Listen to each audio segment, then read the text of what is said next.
చంద్రబాబు నాయుడు ప్రమాణ స్వీకారం రోజున మీరు చిన్న భావోద్వేగానికి గురైనట్టు కూడా మీ అందరం అక్కడికొచ్చాం ఆ రోజున.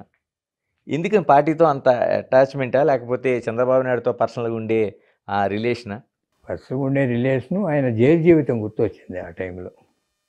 జైల్లో ఉన్న ఎప్పుడైనా ఏ నాయకుడైనా ప్రయాణం చేయొచ్చు కానీ జైలు జీవితం అనేది చేయని తప్పు. చేశాడో ఏదైనా ప్రొసీజర్ ల్యాప్సెస్ ఉండొచ్చు. The way the government has arrested him. ఏదో ఎక్కడో వెళ్ళి పడుకున్న వాడిని తలుపు తట్టి పోలీసుల treatment which is not correct.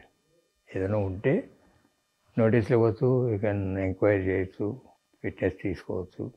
ఏదైనా తప్పులు చేసి ఉంటే కావాలంటే నోటీసులు ఇవ్వచ్చు, చట్టపరంగా చేయొచ్చు. తప్పు చేసిన వాడిని వదిలిపెట్టమనేవాళ్ళం కాదు. తప్పు చేసి ఉంటే తప్పు చేసి ఉంటాడని నేను అనుకోవట్లే. ఈవెన్ గవర్నమెంట్ అనుకున్నా సరే దాన్ని ఇన్వెస్టిగేట్ చేసే విధానం వేరే ఉంటుంది. అదే అక్కడి నుంచి ఆ ఏజ్లో బెదవాడ దాకా తీసుకురావడం, బెదవాడ నుంచి మళ్ళీ 2 రోజులు అక్కడ పెట్టి రాజమండ్రి తీసుకెళ్ళటం, వాళ్ళు చేసిన విధానం చాలా తప్పుడు విధానం. అది కావాలంటే ఇప్పటికీ మీరు ఫుటేజ్ తీసుకోండి. అక్కడి నుంచి నంద్యాల నుంచి అక్కడికి ఎట్లా తీసుకెళ్ళారు, అక్కడి నుంచి రాజమండ్రి వెళ్ళాడు, మళ్ళీ రాజమండ్రి నుంచి నీకు విజయవాడ ఎట్లా వచ్చారు, విజయవాడ నుంచి ఇక్కడికి ఎట్లా వచ్చారు అనే ఫుటేజ్ చూసుకో, నీకు తెలుస్తుంది. ఇంకేం అక్కర్లేదు. గవర్నమెంట్ మారుతుంది అని తేలడానికి అది ఒకటి చాలు. ఓకే. అంటే ఎవడైనా ఒక మనిషి చచ్చిపోయిన తర్వాత మహాత్ముడు అంటారు. ఎవడైనా ఏది ఇందిరాగాంధీని తీసుకో, రామారావుని తీసుకో, లేకపోతే రాజశేఖర రెడ్డిని తీసుకో, ఎవరినైనా బతికున్నప్పుడు ఎవరు మహాత్ముడు అంటూ చెప్పి చేసిన మంచి పనులు చెప్పుకోరు. చంద్రబాబు నాయుడుకి ఆ పుణ్యం దక్కింది.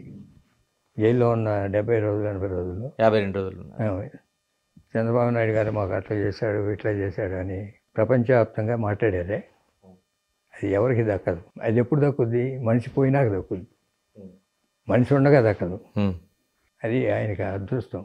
జగన్మోహన్ రెడ్డి ఓటమికి ఇది కూడా ఒక కారణం అనుకోవచ్చండి. ఈ మెయిన్ కారణం, ఇది కూడా ఒక కారణం కాదు, ప్రధానమైన కారణం. ఇదండి లోకేష్ యువగళం పాదయాత్ర పెట్టి ఆ రోజున గవర్నమెంట్ వ్యతిరేకించి కావాలంటే అరెస్ట్ చేసుకోండి అని చిత్తూరులో ప్రారంభించాడే.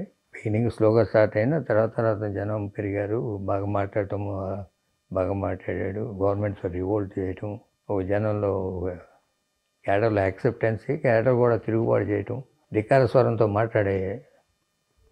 ఎప్పుడైతే నాయకుడు మాట్లాడాడో మిగతా వాళ్ళు మాట్లాడతారు. అంతకుముందు లేదు. టీడీపీ నాయకుల్లో మాట్లాడితే ఏమైనా కేసులు పెడతారేమోనని ఎవరికాళ్ళు స్తబ్దుగా ఉన్న టైంలో యువగళం పాదయాత్రే ఫస్ట్ స్టెప్ రివోల్ట్కి.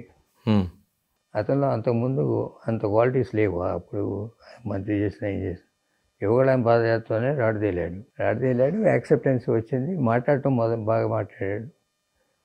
ప్రభుత్వాన్ని ఎండగట్టడంలో కానీ ల్యాప్సెస్లో కానీ. ఇప్పుడు మొన్న ఎలక్షన్స్ జరిగింది, మొన్న parliament elections, it is between Modi and Rahul Gandhi. మోడీతో అసోసియేట్ అయ్యే పార్టీలో కేపు, రాహుల్ గాంధీతో అసోసియేట్ అయిన పార్టీలో కేపు.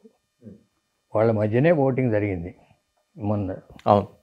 ఏదో గ్రూప్ లేకపోతే పాలిటిక్స్ నుంచి బయటికి పంపించేశారు భారతదేశం అంతా. అట్లానే టీఆర్ఎస్ కానీ, లేకపోతే అక్కడ ఒరిస్సా కానీ, లేకపోతే వైఎస్ఆర్సీపీ కానీ. కరెక్టే. అటు ఉండాలి తప్ప 2 పార్టీ సిస్టమ్ రాబోతుంది ఇండియాకి. అంటే యూఎస్లో అనుకున్నట్టు 2 పార్టీల అంటే విధానం. మోడీ డౌన్ఫాల్ స్టార్ట్ అయింది, రాహుల్ గాంధీ పైకి పెరిగింది.